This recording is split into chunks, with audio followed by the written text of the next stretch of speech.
Ok, esta no es escatológica tampoco, pero muy interesante. Ahí hay otras errores escatológicas, pero dice, no voy a mencionar su nombre. Dios los bendiga.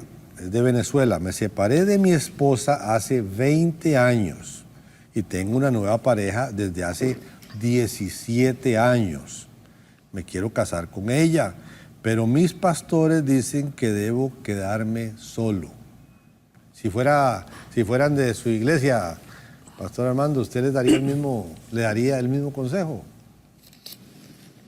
Entonces, se divorció y ahora se quiere volver a casar, ¿es correcto? Correcto. Él se separó y se divorció seguramente y tiene 17 años con su compañera y se quieren casar, pero los pastores le dicen, no, usted tiene que quedar solo.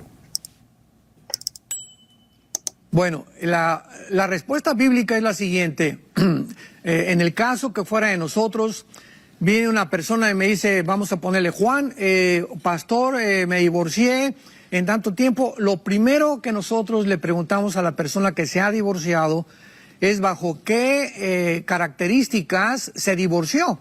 Si fue porque ella lo engañó a él, o él la engañó a ella, o porque hubo un matrimonio demasiado tóxico, etcétera, etcétera.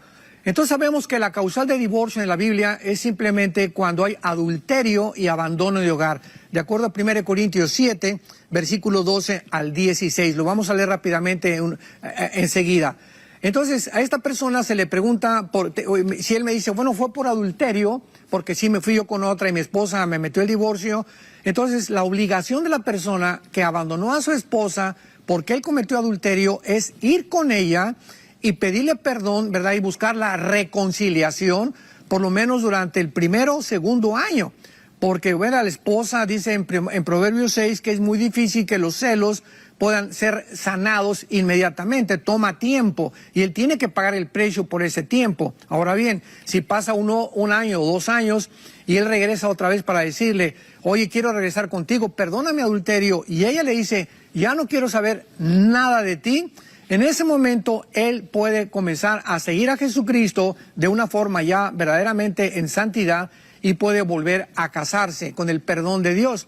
Porque dice en 1 Corintios 7, versículo 14, el marido incrédulo es santificado en la mujer y la mujer incrédula en el marido. De otra manera vuestros hijos serían inmundos mientras que ahora son santos. O sea, si una esposa tiene un marido que no es cristiano, ella no puede divorciarse porque él sea cristiano. Ella tiene que mantener su relación con él hasta que él abandone el hogar o cometa adulterio. En ese momento la persona que es víctima, si una mujer tiene un marido que se fue por adulterio y él ya se fue con otras, ella tiene la posibilidad de volver a casarse. Si un hombre, su esposa cometió adulterio y lo dejó al hombre, él también tiene la posibilidad de volver a casarse. Y lo dice el versículo 15. Si el incrédulo se separa, sepárese. Y esta palabra separarse es chorizo en el griego, que significa, y es la palabra que se usa para divorcio. Si el incrédulo se separa, ábrele la jaula y que se vaya el gavilán, ¿verdad? Que se vaya, se fue con otra, déjalo ya, que se vaya. Porque no está el hermano o la hermana sujeto a servidumbre. O sea, la víctima no puede quedarse a velar por los santos, ¿verdad? Como decimos vulgarmente también en México, o sea, a adorarse, o sea, el que se queda abandonado no puede quedarse toda la vida soltero porque dice la Biblia que no es bueno que el hombre se quede solo, necesitamos una mujer. Y en semejante caso, sino que en paz nos llamó Dios. Entonces, la persona víctima tiene el poder o la característica o la libertad bíblicamente de volver a casarse si la persona que lo abandonó cometió el adulterio. Pero esta persona que comete adulterio y se quiere casar con otra muchacha, hay que revisar como pastores en qué condiciones se divorció de la primera esposa, en qué condiciones la abandonó y si ya ha tratado de reparar el problema que tuvo con la primera esposa. Bueno, pero porque si no, ¿verdad? Pues se va a seguir casando 2 o 3 veces más en el futuro. Bueno, pero aquí está bien. Entiendo. No sé si fue claro. Sí, sí, muy claro. Pero, ok, lo que no es claro es la situación de esta pareja. Lo que sí es claro es que tiene 17 años con una nueva persona y no sabemos si tiene hijos. Digamos que tienen muy hijos. Fuerte la luz. Digamos que tienen hijos, Pastor Armando. Si tienen hijos, en esos 17 años, el tratamiento debía ser diferente o igualmente, o sea, ¿qué hacer? 17 años con la nueva persona.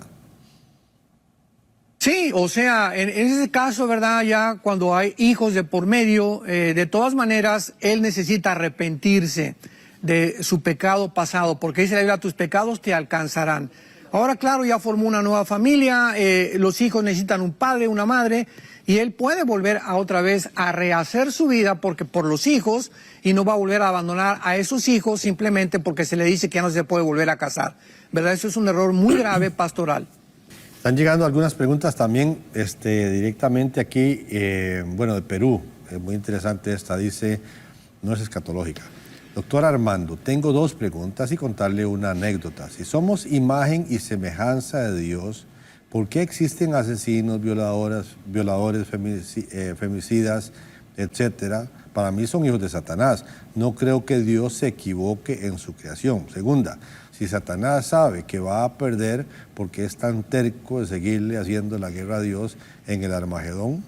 Denis, desde Perú. Bueno, en primer lugar, cuando fuimos formados a la imagen y semejanza de Dios, era para reflejar el carácter de Dios. Sin embargo, la Biblia es muy clara en el capítulo 3 del Génesis, donde dice que cuando el pecado entró, esta imagen se deterioró de alguna forma y entonces morimos espiritualmente de Dios, porque somos espíritu, alma y cuerpo. Al entrar el pecado, nuestra relación espiritual se cortó. La muerte en la Biblia, la palabra thanatos en el griego no significa cesar de existir. La palabra muerte en la Biblia significa separación. Entonces morimos espiritualmente, nos separamos, nos aislamos de la fuente de energía que es Dios. Y comenzamos a depender nada más del alma y del espíritu. Entonces, todos los seres humanos están separados, nacimos porque por el pecado original que hemos heredado y además porque pecamos en acción también, estamos separados de Dios. Y el momento que nos separamos, pues la imagen de Dios se distorsionó y comenzamos a depender de nuestras decisiones, nuestra voluntad, y eso Dios no lo puede impedir, porque entonces impediría todas las guerras, y hubiera impedido el holocausto, hubiera impedido las matanzas de Saddam Hussein, hubiera impedido que se violen los niños, porque en ese momento ya el ser humano deja de ser libre, por lo cual tiene que llegar a un juicio y tiene que ser acusado al final de todas sus acciones. Entonces, esta imagen se perdió, se deterioró, pero mantenemos la semejanza, porque dice el libro de Santiago que todavía el hombre caído tiene la semejanza de Dios, porque dice también Salomón en Eclesiastés 3:11 que llevamos la eternidad entre nosotros. Aunque estamos separados espiritualmente, el alma mantiene la eternidad. Sabemos que hay algo fuera de nosotros y por eso existen las religiones. Entonces, esta es la razón por la cual Dios no puede intervenir, porque entonces dejaríamos de funcionar como agentes libres.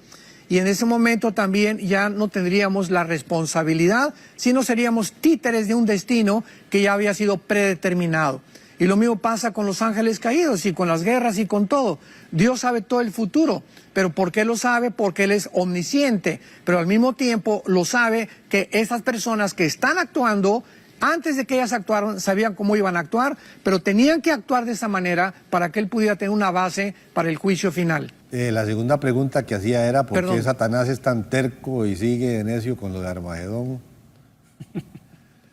Esa es la contradicción del mal. El mal tiene 2 enemigos. El mismo mal, si el bien no destruye al mal, el mismo mal tiene el poder o el potencial de autodestruirse.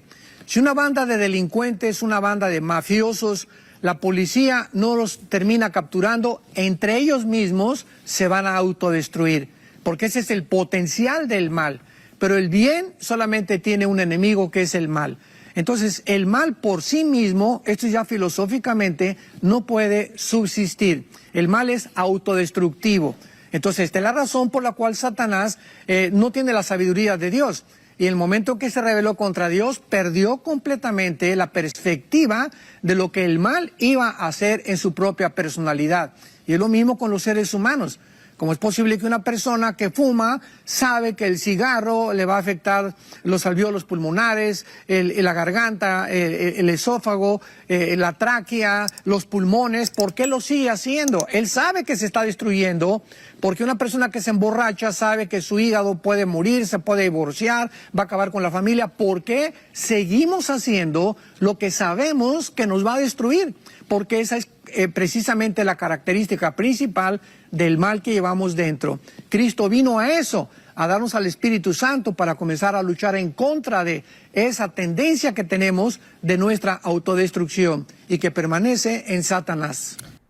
Hola, hoy quiero invitarte a que te suscribas a nuestro canal de YouTube y que puedas estar pendiente de todo el contenido que vamos a estar subiendo. No queremos que te pierdas la oportunidad de estar conectado a la palabra de Dios a través de los mensajes que tenemos aquí en nuestro canal. Así que suscríbete.